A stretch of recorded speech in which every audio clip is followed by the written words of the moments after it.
Democratic agitation is a reflection of people's mind. যদি সৰকাৰৰ ওপৰত মানুহৰ বা ব্যৱস্থাৰ ওপৰত মানুহৰ খং উঠে, মানুহে ৰাজপথত জপিয়াই পৰে, সৰুকৈ হলেও কলা বেছ পিন্ধে, সৰুকৈ হলেও ধৰ্ণা ধৰ্মঘট কৰে। অসমত 2022-23-24 চনত বন্ধ ঘোষণা নীল। ষ্টেট ৱাইজ অসম বন্ধ কোনেও ঘোষণা কৰা নাই। We have maintained the nil positions for last 3 years.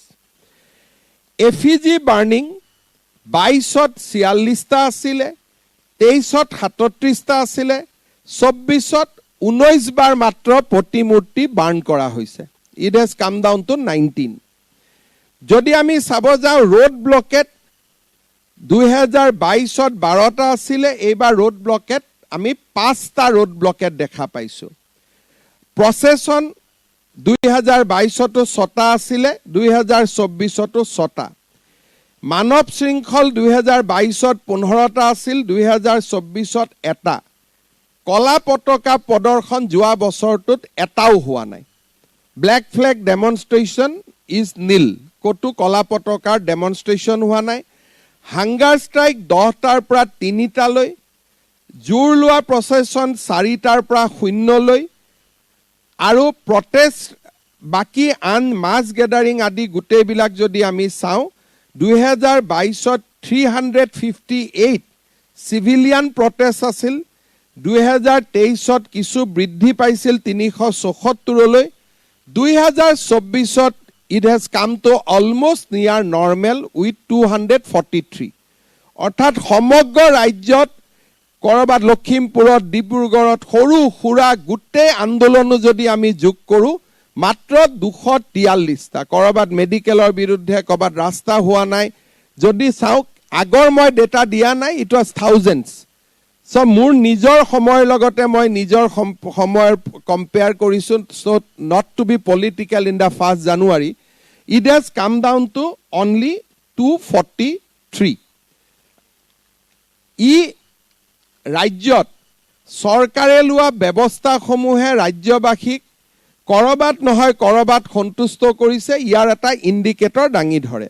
অসমবাসী ৰাইজক মই এটাই অনুৰোধ কৰিম যে অসমত এটা আন্দোলন বিবৰ্জিত পৰিৱেশত উন্নয়নে এটা নতুন গতি লাভ কৰিছে।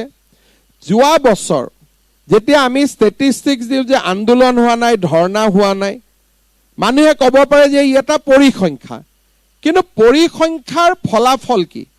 ফলাফল হ'ল যোৱা বছৰ অসমত ৭৫ লাখ টুৰিষ্ট আহিছে। And it is a parliamentary answer. 23,000 foreign tourist আৰু ৭৫ লাখ ডমেষ্টিক টুৰিষ্ট অসমলৈ আহিছে। টায়াৰ জ্বলোৱাৰ খবৰে, বন্ধৰ বাতৰিয়ে পৰ্যটকক আঁতৰাই লৈ যায়। আৰু এই পৰ্যটকসকল আহি চৰকাৰী আৱাসত নাই। The money which is being spent is not coming to the government এস্কাকাৰ। বহুতে কয় যে গভৰ্ণমেণ্টৰ নিবাস হ'ব লাগে, গভৰ্ণমেণ্টৰ লজ হ'ব লাগে। গভৰ্ণমেণ্টৰ লজ হ'লে আমাৰ কি লাভ? আমাৰ যুৱক যুৱতীৰ কি লাভ হ'ব? আজি অসমৰ মানস, কাজিৰঙা যুৱক যুৱতীয়ে হোমষ্টে বনাইছে, হোটেল বনাইছে, জীপ চাফাৰী কৰিছে। যোৱা 7 দিনত কাজিৰঙাত হাতী নাই, কাজিৰঙাত জীপ নাই। আজি যদি ময়ো যাওঁ, কওঁ যে মই মুখ্যমন্ত্ৰী আহিছোঁ, মোক হাতীত উঠিব লাগে, মোৰ কাৰণেও হাতী নাই। ৰাজ্যপাল গ'লেও আজিৰ দিনটোত হাতী নাই। ৭৫ লাখ টুৰিষ্ট যোৱা বছৰ আহিছে।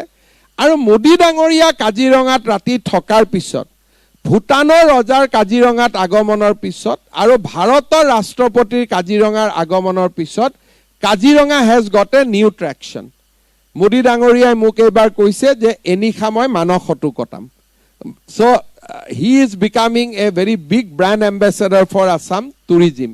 আৰু আমি বিশেষকৈ ছ'চিয়েল মিডিয়াত নৰেন্দ্ৰ মোদীৰ কাজিৰঙা ভ্ৰমণৰ যিখন ফটো, যোৱা বছৰৰ one of the most viral pictures.